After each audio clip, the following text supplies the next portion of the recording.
be here.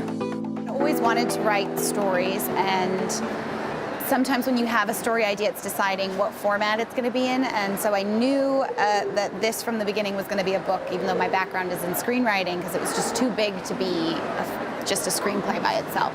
So the first inkling I had of it was I had an image, I'm a really visual writer, of a girl in an arena who was about to be executed. And I didn't know anything about her, I just knew that she was going to die.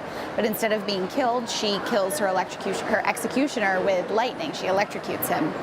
And I was like, whoa, I would love to see where that's coming from and where that's going. And I just kept asking questions of who is she, what kind of world has to exist for her to exist, what are the rules, what are things that I love that I could bring into this, and then every question led to another piece of the story as it formed. It was very cool.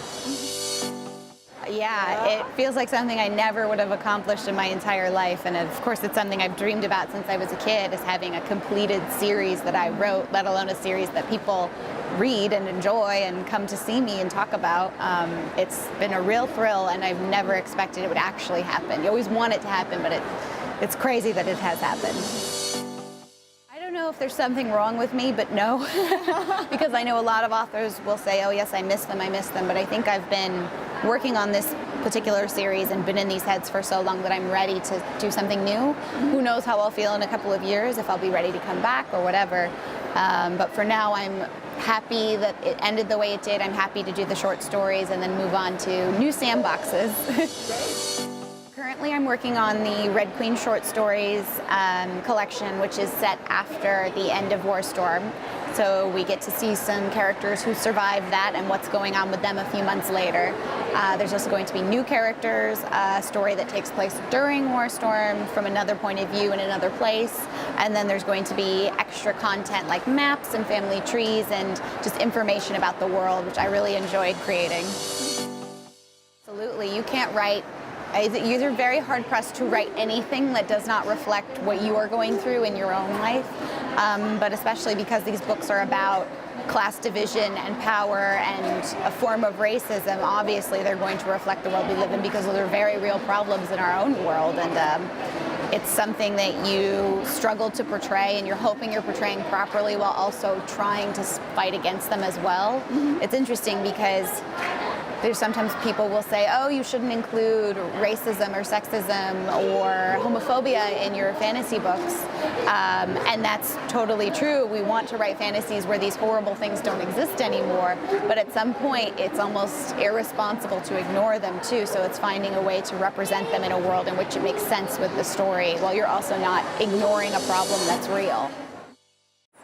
Well, physically, I've said this before, but I made her very short because I'm a short girl, and I think us short people have like an anger inside of us that is constant, and I really understand it, and so it's in her too, so I can connect to her on that level. So there are definitely things in her head that I would say or I would think, and there's things I wish I was and things I'm glad I'm not. And then as far as other characters go, it can be big things or little things, like Julian loves maps and I love maps, so it's just taking out little pieces of things that you can connect to so you can write those characters in a better way.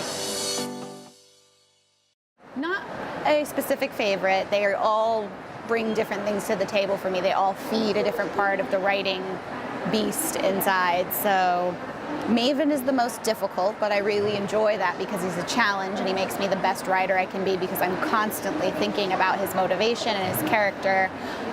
Evangeline is really fun to write because she's so snarky and kind of a bitch, and I love it. And Mare is great too because she's just a force of nature, and it's so exciting to write women like that. No news that I can say. I know that we're still working on it. We're still hoping to get this to the screen. We have a team that really loves the work and loves the story and wants to do it justice, which is more than you can ask for. They've been really great with me and really inclusive of me.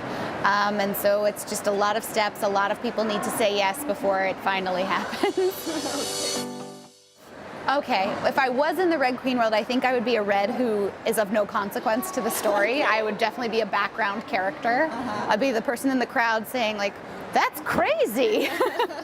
But if I had to choose a silver power, it's not in the books, but I would choose for a superpower time travel.